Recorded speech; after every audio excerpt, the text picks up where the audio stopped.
Hi, I'm Victoria Sunday from Coastal Bend College, and I am doing a research project for Professor Tolbert about the 19th century monopolists.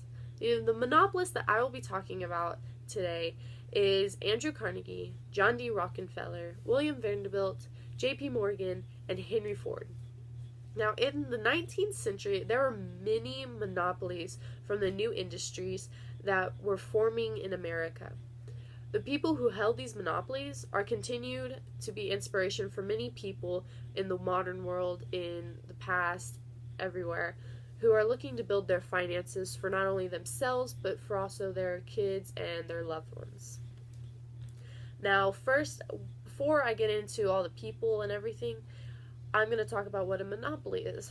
Now, according to Investopedia, a monopoly is characterized by a lack of competition, which can mean higher prices and inferior products.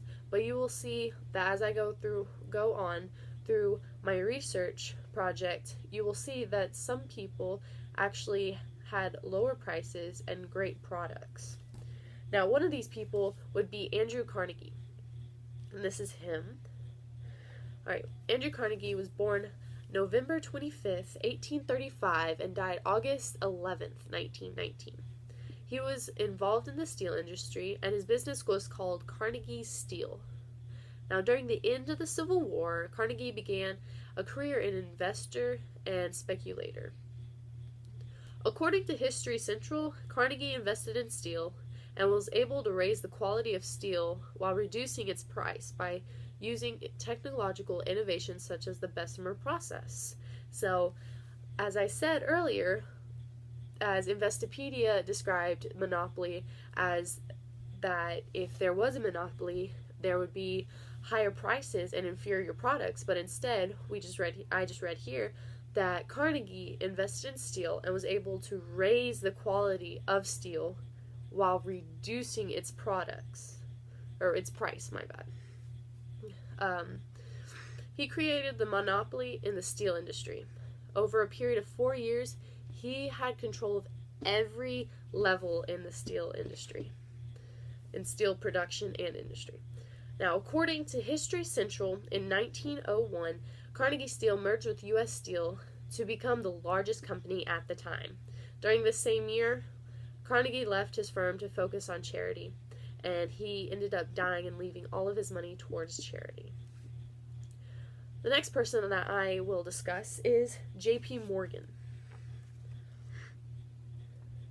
Okay, J.P. Morgan was born April 17th, 1837, and died March 31st, 1913. According to biography.com, Morgan took over his father's banking firm in 1871, named J.P. Morgan & Co. His firm ended up being a major player in the steel industry by financing the formation of Federal Steel in 1898. He created his monopoly with the railroad industry, though. William Vanderbilt, which I will talk about later, approached him about a sale of 250,000 shares of stock in the New York Central Railroad.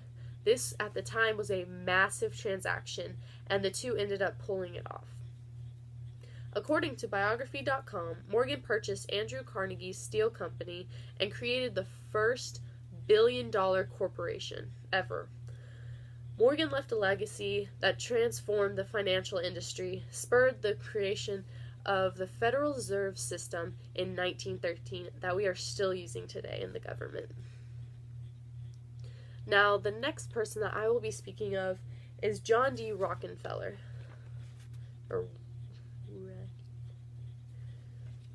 He was born July 8th, 1839, and died May 23rd, 1937. Now, his main business was Standard Oil. That was his business and the name of it. He was all about petroleum oil.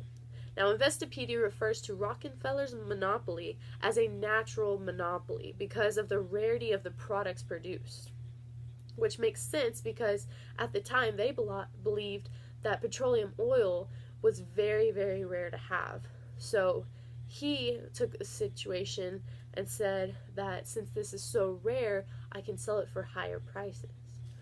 Now, Rockefeller and his partners took advantage of both the rarity of oil and the revenue produced. So the size of Standard Oil allowed it to undertake products that disparate companies could never agree on, and in that sense it was beneficial as state-regulated utilities for developing the U.S. into an industrial nation. Now, the next person I'll be talking about is a very familiar name named Henry Ford.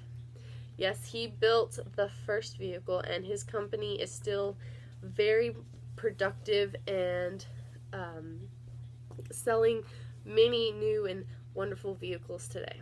Now, Henry Ford was born July 30th, 1863, and he died April 7th, 1947.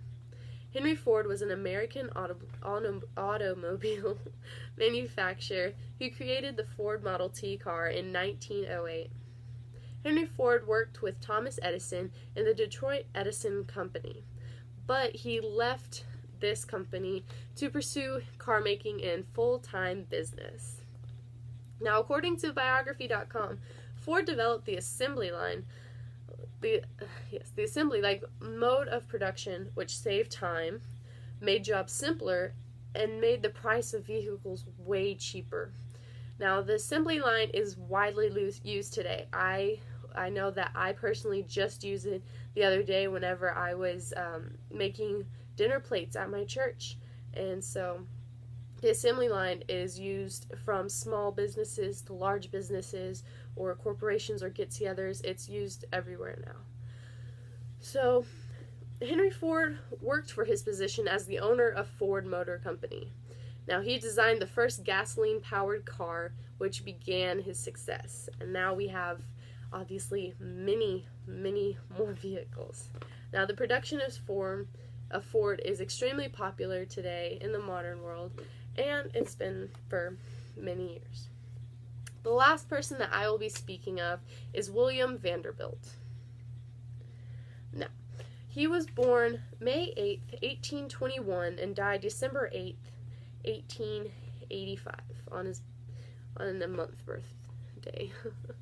Vanderbilt was in control of the railroad monopoly that was inherited by his family.